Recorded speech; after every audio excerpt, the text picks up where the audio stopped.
driving yesterday and we passed by this road and we saw this coffee shop, and you know how I love coffee shop. So right now we're gonna try to see what do they have. Come on, let's go.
up, guys? We're gonna check out the other dipper.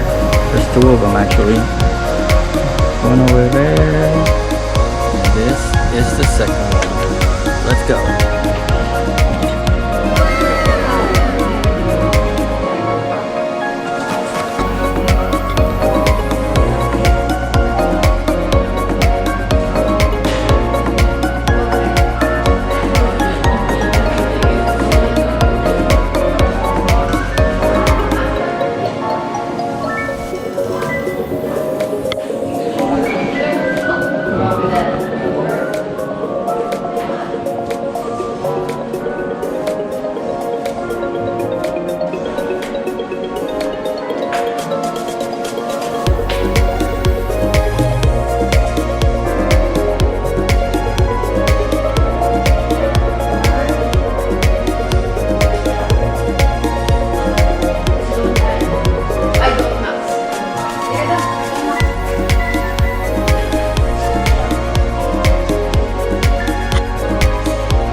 This is a knight, and he wears a helmet, all of the armor. He wears something to protect him, not to kill him. It's like, what if someone stabbed him here, but it didn't went to his body, it went here. And with like sin, that's what he wears. That's why. Bye.